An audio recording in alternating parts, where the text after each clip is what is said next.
Hello everyone, welcome to अध्ययन अध्यापन। मैं निभा आप सभी का बहुत बहुत स्वागत करती हूं और आशा करती हूं कि आप सभी शिक्षकगण सुखी व स्वस्थ होंगे। तो देखिए, सक्षमता परीक्षा से संबंधित आज की सबसे बड़ी अपडेट क्या है वो बताने वाली हूं। और एसीएस सिद्धार्थ ने क्या बड़ा संकेत दिया है, ये आप लोगों के लिए बहुत ही ज़्यादा महत्वपूर्ण है। इसके अलावा सक्षमता पास शिक्षकों को स्थानांतरण नीति में बड़ा बदलाव देखने को मिल सकता है और काउंसलिंग कब तक होगी वो भी आपको इस वीडियो के माध्यम से पता चल जाएगा।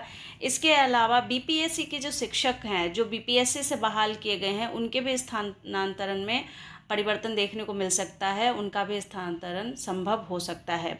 तो चलिए हम लोग इस महत्वपूर्ण अपडेट को देखते हैं। बहुत ही ज़्यादा महत्वपूर्ण हो सकता है, चाहे वो काउंसलिंग से हो या फिर यहाँ पर स्थानांतरण नीति से संबंधित हो या फिर बीपीएससी के शिक्षक टीआरई 1 टीआरई 2 से जो शिक्षक बहाल हुए हैं उनके लिए भी महत्वपूर्ण हो सकता है। तो चलिए हम लोग देखते हैं क्या अपडेट है। कुछ देर पहले की ये बड़ी अपडेट है और ये मैं एक एक करके आपको यहाँ पर सारी जानकारी देने वाली हूँ। तो देखिए, सबसे बड़ा अपडेट क्या है कि यहाँ पर सभी प्रकार के जो शिक्षकों से जुड़ी पॉलिसी है उसको लेकर के यहाँ पर कमेटी बनी है और उस कमेटी के आधार पर ही जो कुछ आगे फैसला लिया जाएगा वो कमेटी करेगी। और यहाँ पर देखिए, स्थानांतरण और पोस्टिंग को लेकर शिक्षा विभाग ने बनाई है कमेटी। तो ये आप लोगों का जो बार बार आवेदन आ रहा था कि स्थानांतरण के लिए और साथ ही पोस्टिंग के लेकर के ये कमेटी बनाई गई है, तो ये बड़े फैसले कमेटी द्वारा लिए जाएंगे आगे। और इसके अलावा बीपीएससी से जो बहाल शिक्षक हैं उनके स्थानांतरण पर भी होगा विचार। तो इनके स्थानांतरण को भी लेकर विचार यहाँ पर आगे हो सकता है। इसके अलावा 15 दिनों बाद जो है कमेटी की रिपोर्ट के बाद शिक्षा विभाग यहाँ पर फैसला लेगा और जैसे ही रिपोर्ट आती है कमेटी की उसके बाद यहाँ पर जो महत्वपूर्ण फैसला है वो लिया जा सकता है।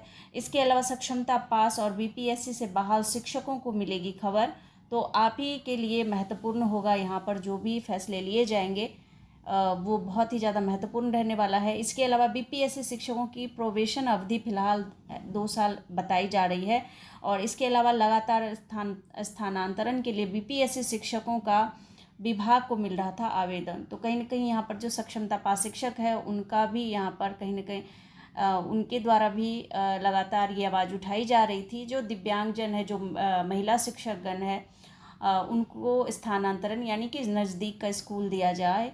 तो इस तरह से काफ़ी सारी चीज़ों पर काम चल रहा है और दूरस्थ इलाके में जो पोस्टिंग से सभी हैं परेशान।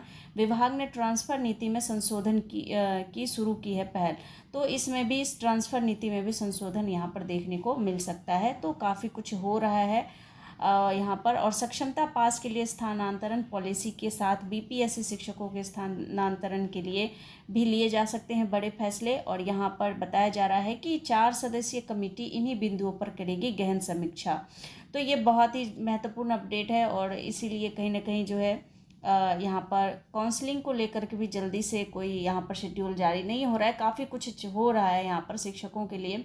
और एसीएस सिद्धार्थ ने दिए हैं कई महत्वपूर्ण संकेत, यानी जुलाई के अंत तक फिलहाल सभी को करना होगा इंतज़ार। तो जुलाई के अंत तक ही यहाँ पर आपको काउंसलिंग से संबंधित अपडेट दिए जा सकते हैं। जुलाई स्टार्ट हो चुका है, तो यहाँ पर जुलाई के अंत तक यहाँ पर बताया जा रहा है कि आपको इंतज़ार करना होगा। अगस्त माह तक यहाँ पर पोस्टिंग हो सकती है। इसके अलावा क्या अपडेट है वो देख लीजिए। ये भी जो है रिपोर्ट कुछ देर पहले की है, तो ऐसा ही कुछ इसमें भी बताया गया है कि शिक्षा विभाग की ओर से लिए गए हैं अति महत्वपूर्ण फैसले और विभाग ने महत्वपूर्ण पॉलिसी निर्धारण के लिए कमेटी का गठन किया है।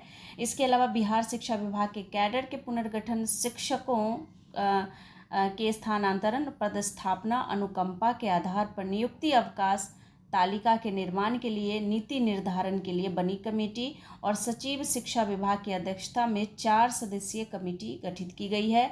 कमेटी 15 दिन के अंदर विचार कर विभाग को सौंपेगी प्रतिवेदन और राज्य परियोजना निदेशक बनाए गए सदस्य, निदेशक प्राथमिक शिक्षा सदस्य, निदेशक माध्यमिक शिक्षा बने सदस्य। और इसके अलावा सक्षमता पास शिक्षकों की काउंसलिंग और पोस्टिंग में होगी देरी। तो यहाँ पर इन्होंने स्पष्ट रूप से कह दिया है कि यहाँ पर अभी तो काउंसलिंग की कोई चांसेस नहीं है। कमेटी की रिपोर्ट के बाद ही काउंसलिंग और पोस्टिंग संभव है, यानी कि 15 दिन के बाद ही आपको पता चलेगा कि आपकी काउंसलिंग कब से है।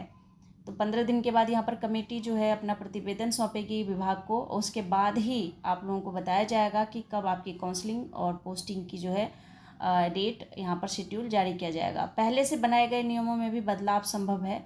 जो नियम पहले के हैं उसमें बदलाव देखने को मिलेगा, चेंजेस होंगे। और यहाँ पर बाद में यहाँ पर ये भी बताया कि रिपोर्ट के बाद हुए बदलाव से स्थानांतरण नीति दे सकती है राहत।